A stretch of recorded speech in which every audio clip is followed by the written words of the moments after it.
All right, what's going on, guys? I know it's been a little while. Mostly, I haven't been playing that much RuneScape, but I am playing a little bit more now, so I figured I'd make a video. The main thing I want to focus on today is the in-game tooltips for the skill guides. Now, one thing that a lot of games have is they have very linear progression.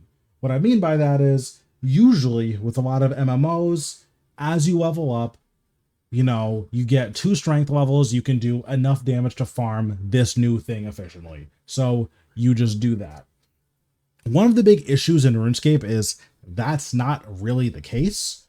Let's say at level 70, you unlock a new fish that you can fish. It's actually not even close to optimal to do that thing. So one of the common new player traps is they can feel like the early game is moving a lot slower than it should be. That's generally because they're not doing optimal methods. Now, what skills does this apply to? One, it largely applies to combat. You really need to know what you want to be doing when you're training your combat, because if you don't know, it can just be impossible, right? Like it can feel like it's taking forever, like everything is too strong for you. The TLDR is do Shattered Worlds until you can use your combat to do Slayer, but that's neither here nor there. That's the actual most efficient method. One of the issues is that when you're looking through here, although I will say melee isn't the best example because you just make all of your melee stuff, but let's take range for instance.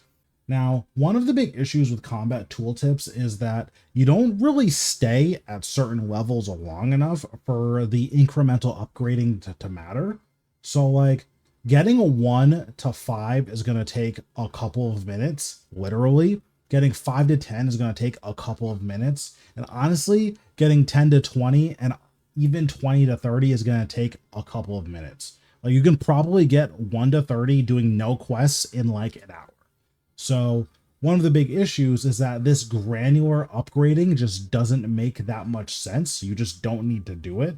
But again, a lot of new players don't really know that. So they could spend a lot of time doing things they don't really need to be doing and buying gear they don't need to be buying. Additionally, a lot of these items all unlock at 30, and it's not really clear which one you should be using, right? Like, is a mithril 2-hand crossbow meaningfully different from a maple shortbow? Are those meaningfully different from an ogre bow or an ogre composite bow? Are these meaningfully different from a mithril crossbow and a maple shield bow? No, right? Like a maple shortbow, ogre bow, and mithril 2-hand crossbow are all exactly the same in terms of damage. That makes this really confusing. The same thing is true at your level 40 breakpoint. Yew shield bow, adamant 2-hand crossbow, these are exactly the same. And again, even if they weren't exactly the same, you're sitting at these levels for so long that it can feel like there's an illusion of choice here that can be really overwhelming to a lot of new players. Now, combat is one of the places where there's just a lot of bloat here and there's a lot of stuff at the same levels. Like you have a million things here at 50. If you're a new player, I don't know how you ever choose which one you're supposed to get, assuming you don't just look it up, right? Even at 55, there's all these god bows. How do you know which one you're supposed to pick? At 60, you have all these bows. How do you know which one you're supposed to pick? Now, once you get to 70, one of the big upsides is you have a dark bow and you have a crystal bow, right?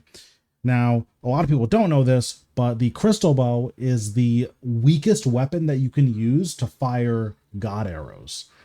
That makes a crystal bow arguably one of the earliest like breakpoints of things you need to do.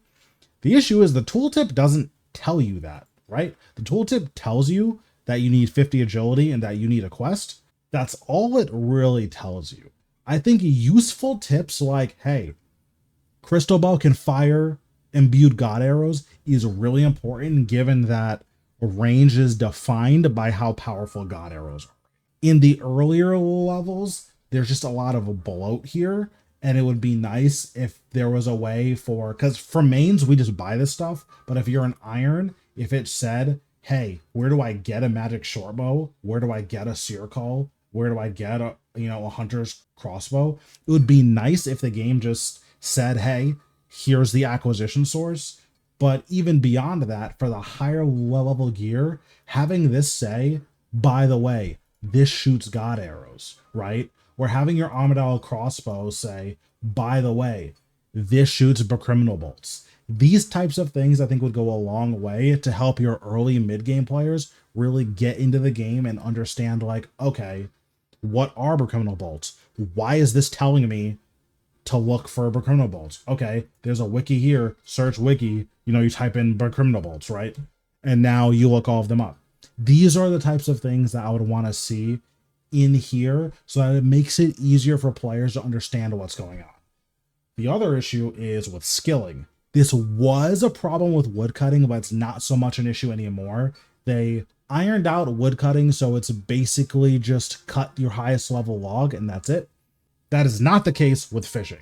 For fishing, from a 1 to 20, you do crayfish, and you just cook all of the crayfish.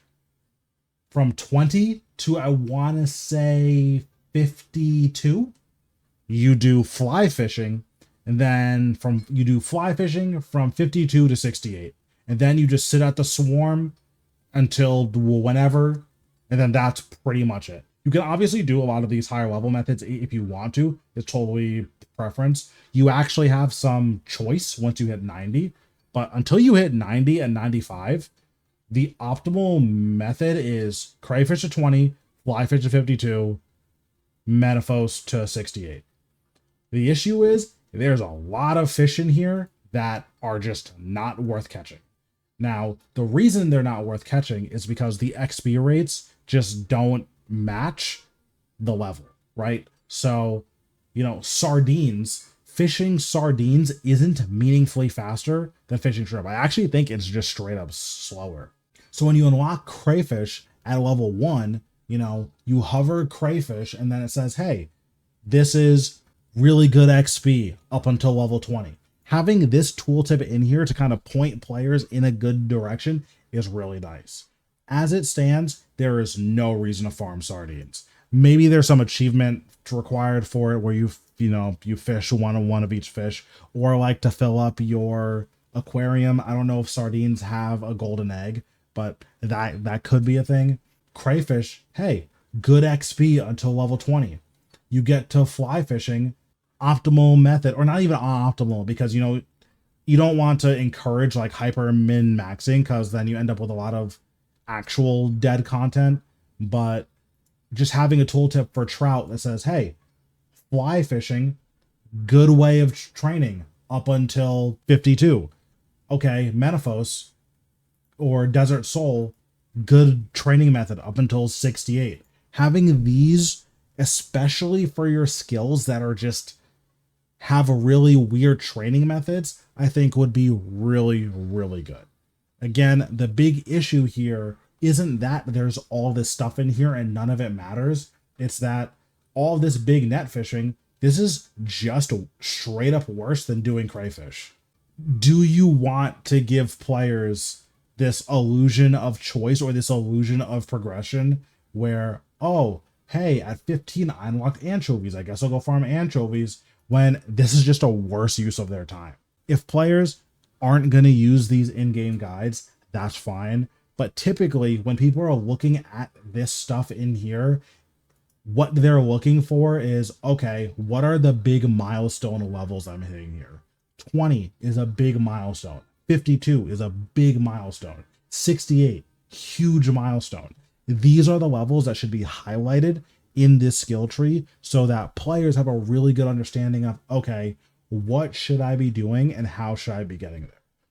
The same thing is true of a lot of your buyable skills. So for Iron Men, and honestly, smithing is kind of fixed this in a lot of ways where you just make your highest level plate body and that's it, or you make your highest level burial armor and that's it.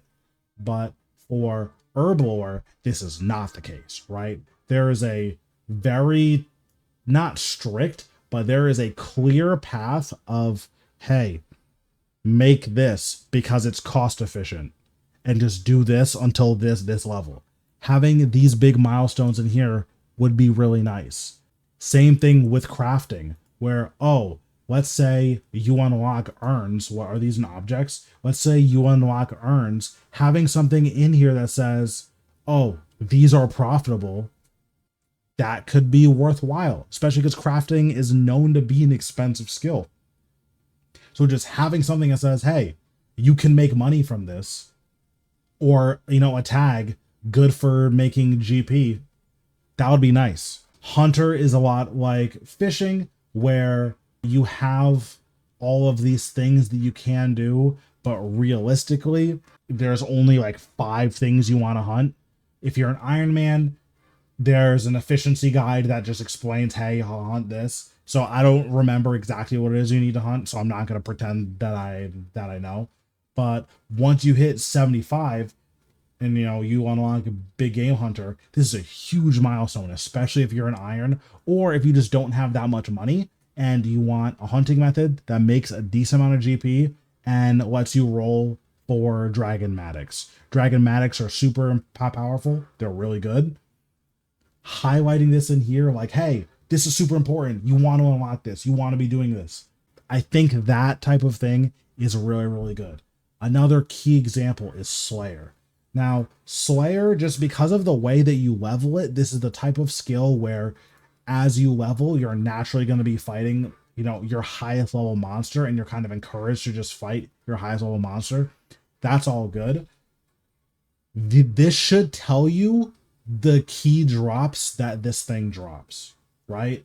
Like spiritual warriors. Oh, spiritual warriors don't really drop anything that good, but like skeletal wyvern, hey, this can drop a visage, I think. I might have just lied. I don't know if this drops a visage, but if it did, you know, you would say it did that. Desert strike worm, this drops a piece of the Slayer helm. Nightmare gauntlets, this drops nightmare gloves. Tier 85 ranging gloves. All the ascension creatures, these drop ascension keys, which you use to make ascension crossbows. Tier 90 dual wield crossbows. This type of thing is really good because if people are looking through these skill guides and they're like, okay, I've enjoyed training Slayer, let's see what I have to look forward to. Nightmare creature, this tells me nothing. All of these names of monsters, 1, there's no location. I have no idea where this even is. 2, why should I care about killing this, right? Like, if you've played any amount of RuneScape before, you probably know that Abyssal Demons drop Abyssal Whips. 1, those aren't very good anymore. But 2, a location for these would be nice. And hey, this drops Abyssal Whips. This drops Abyssal Wand and Orb. That would be nice. You know, Dark Beast drops Dark Bow. Dark Bow is one of the best in slot Essence of Finalities, right? So I think Slayer is the most egregious example of like, there's just nothing in here and there should be a lot more stuff in here. But again, these are the things that I think would really make these in-game skill guides nice. Because again, there are a lot of players who are just like looking through here like, oh, what do I have to look forward to? Like, oh, Soul Split, 92 prayer. Well, it's probably good because it's 92 prayer. What does it do? If you don't have curses unlocked, you can't even look at what Soul Split does. And this is the best prayer in the game. Like, the game is balanced around Soul Split being in the game. And if you're looking at the in-game prayer guide, you don't even know what it does. You can't even evaluate how good it is. So I think adapting a lot of the, obviously, Soul Split is an end game ability, so this isn't part of like the new player scope specifically, but it is part of the idea that our in-game guides don't give us enough information in order to make informed decisions, especially if you're a new player who doesn't play RuneScape. If you don't use the wiki button here, even though you probably should, but if you don't use that and you're training fishing and you're, you know, 42 fishing, you're probably going to be fishing lobsters or something. And that's just, it's really slow and it's not fun. Lobsters takes like twice as long as fly fishing, if not longer. Due to how integral it is to have a good early game experience, I think Jagex taking a bigger initiative to curate this experience and say, hey, listen, here are all the things you unlock at all these levels. This fly fishing thing with trout and salmon, this is really important. Probably do this. That type of thing, I think, makes the game go a long way, and I think it's a worthwhile investment for Jagex to make. And it's the type of thing that I think would help new players really find their own way in the game without having to resort to content. And again, if the online content doesn't have, an up-to-date fishing guide, what are they going to do? I don't really know if people are making skilling guides on YouTube anymore. So it would be nice if Jagex can kind of implement that in game where, oh, if someone wants just a generic breakdown of what should you do, once you get to 68 and you unlock swarm fishing, listen, figure it out, right? This is the point where fishing really unlocks because you have deep sea fishing. Great. Perfect. If you still need help after that, Google it. But getting up to 68, which is the soft cap in my opinion, where fishing really opens up and you have a lot of choice in the matter, telling us how to get to 68 efficiently, I think would be really nice, especially because there are proven best methods for a lot of this stuff. Again, for fishing, we know crayfish to 20, fly fishing to 52, Manifold to 68. We know that's the most efficient method. Why not just have something in game that says it? So yeah, this turned into a little bit more of a rant, and that wasn't really the plan here. This is really important to me, and I think having the new player have more tools in client that tells them what they're supposed to be doing and what's a good way to make the progress that they want to make and what direction they should be going in. I think these types of things are integral to building a more holistic and new player experience, and a new player experience that gets people into the end game, which is RuneScape 3, right? RuneScape 3 is balanced around PVMing and high efficiency or highly AFK, which usually means a really high requirement, skilling. So if that's what the game is balanced around, you want your player to at least get there before deciding, oh, I don't like this game, right? Like if they have an easy path to 68 fishing where they can decide, oh, well, I actually don't want to sit at deep sea fishing for 1,000,000 hours. So I'm going to try something else. Maybe crystal skilled champas. That sounds fun. Maybe I'll go back to Manifold fishing. Maybe I'll try out sharks. When I was a kid, I used to farm sharks. These are the types of decisions that you want your player to make, not I'm at 40 fishing and I'm fishing lobsters. That's my highest tier thing. And it's taking 5 hours to get to 41. That's not the experience you want your players to have. But again, with no other tools at our disposal, that's kind of the experience that players are going to have without any direction from Jagex. So yeah, that's where I'm going to end this video.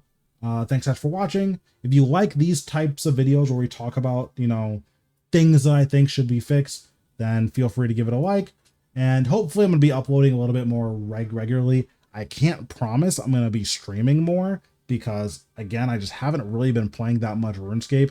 But when Sanctum of Rebirth comes out, you can expect a day 1 guide on the normal mode for every boss and hopefully a day 2 guide for the hard mode for every boss. So yeah, thanks guys for watching, and I'll see you guys in the next one.